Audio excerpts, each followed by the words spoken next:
Reports এর মধ্যে আপনি ফার্স্ট অপশন পাবেন সেলস রিপোর্ট, যেখানে আপনি total sales, traditional payments gateway, additional amount এবং ট্যাক্স ব্রেকডাউন পেয়ে যাবেন সেলস রিপোর্টের মধ্যে। এখানে আপনি যে কোনো কাস্টম টাইম পিরিয়ড চুজ করে রিপোর্ট দেখতে পারেন অথবা ইন্ডিভিজুয়াল ওয়েটারদের রিপোর্টও দেখতে পারেন।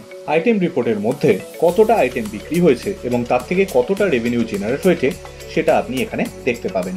এখানেও আপনি কাস্টম টাইম পিরিয়ড চুজ করতে পারেন। আইটেমস রিপোর্টের মধ্যে আপনি আইটেম ক্যাটাগরি দেখতে পাবেন, যেগুলো কতটা বিক্রি হয়েছে এবং তার থেকে কতটা রেভিনিউ জেনারেট হয়েছে সেটা আপনি দেখতে পাবেন। এখানেও আপনি কাস্টম টাইম পিরিয়ড চুজ করে দেখতে পারেন রিপোর্টস। এক্সপেন্স রিপোর্টে আপনি আপনার খরচাপাতির হিসেব দেখতে পাবেন, কত টাকা খরচা হয়েছে, কত টাকা ডিউ আছে, এই সব কিছু। এখানেও আপনি কাস্টম টাইম পিরিয়ড চুজ করতে পারেন। ডাইরেক্ট প্রিন্ট লগ অপশনে total print jobs, pending jobs, completed jobs, fail jobs দেখতে পাবেন। এখানে আপনাকে ফিল্টার দেওয়া হয়েছে যাতে আপনি স্ট্যাটাস দিয়ে চেক করে ইন্ডিভিজুয়াল স্ট্যাটাসের রিপোর্ট দেখতে পারেন, এবং প্রিন্টারেরও ফিল্টার দেওয়া হয়েছে। যে কোনো রিপোর্টে আপনি যদি ভিউ ডিটেলস ক্লিক করেন তাহলে সেই প্রিন্ট আপনি দেখতে পাবেন।